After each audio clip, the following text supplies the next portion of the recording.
బీజేపీలోకి రేవంత్ రెడ్డి. ఇది ఇంకా దారుణమైన స్టేట్మెంట్ ఇది.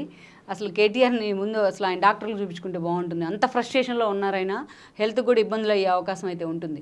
లోక్సభ ఎన్నికల తర్వాత ఆ పార్టీ తీర్థం పుచ్చుకుంటా అట్ట రేవంత్ రెడ్డి.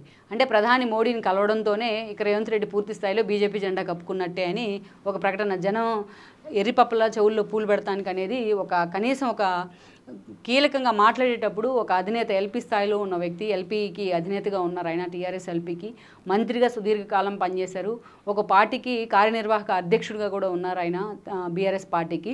అలాంటి ఒక వ్యక్తి మాట్లాడుతున్నారంటే క్రిటిసిజం ఏదైనా సరే ఎవరైనా వెల్కమ్ చేయాల్సిందే. ఎన్నికల సమయంలో ఆ పార్టీల మీద ఎదుటి పార్టీల మీద బురద చల్లడం ఎప్పుడూ ఉండేదే.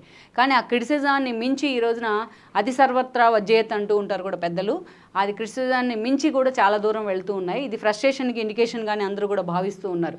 రేవంత్ రెడ్డి ఈ రోజున కాంగ్రెస్ పార్టీ తరఫున ఆల్రెడీ వీళ్ళు ఓటుకు నోటు అంశాలు కావచ్చు, అనేక అంశాల్లో రేవంత్ రెడ్డిని దాదాపు సుదీర్ఘకాలం జైల్లో పెట్టే ప్రయత్నం చేశారు టీడీపీలో ఎమ్మెల్యేగా ఉన్నప్పుడు. ఆ తర్వాత ఆయన జైలు నుంచి బెయిల్ మీద బయటకు వచ్చి అసెంబ్లీకి రావాలన్నా కూడా అసెంబ్లీ గేట్లు కూడా ఆయన టచ్ చేయలేదు. ఎన్నోసార్లు రేవంత్ రెడ్డితో సహా మిగిలిన కాంగ్రెస్ వాళ్ళు అందరినీ సస్పెండ్ చేసి వన్ సైడెడ్గా వాళ్ళు ఏదైతే అసెంబ్లీని నిర్వహించిన సందర్భాలు కూడా ఉన్నాయి. ఆఖరికి కొడంగల్లో రేవంత్ రెడ్డి ఎమ్మెల్యేగా పోటీ చేస్తే అక్కడ వ్యవస్థలన్నింటినీ మోహరించి రేవంత్ రెడ్డి ఓటమికి కూడా ఆ రోజు కారణమయ్యారు. సో ఆ స్థాయిలో ఒక్కడే చేసి రేవంత్ రెడ్డిని ఆడుకున్న సందర్భాలు కూడా ఉన్నాయి. ఆఖరికి ఆయనకి పీసీసీ పదవి వచ్చినా కూడా ఆయన అదే స్థాయిలో టార్గెట్ చేస్తూ మునుగోడు లాంటి ఉప ఎన్నికల సమయంలో ఆయన కన్నీళ్లకు కూడా కారణమయ్యారు బీఆర్ఎస్ నేతలు.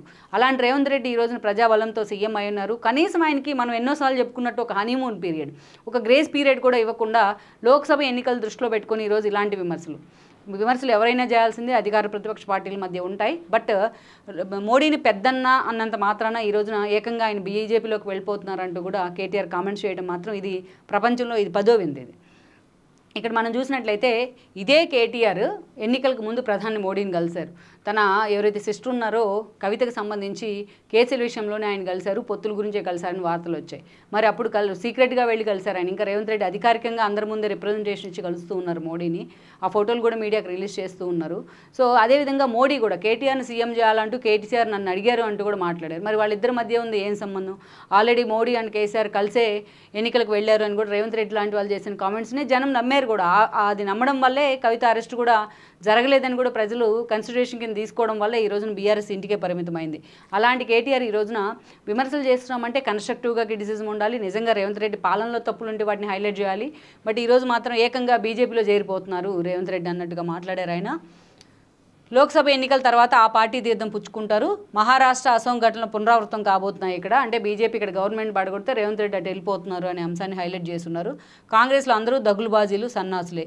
సాగు తాగునీరు ఇవ్వడం ప్రభుత్వానికి చేత కావట్లే. ఎల్ఆర్ఎస్పై నేడు రాష్ట్ర వ్యాప్తంగా నిరసనలు. సిరిసిల్లలో కేటీఆర్ సంచలన కామెంట్స్ అంటూ కూడా చూస్తున్నాం.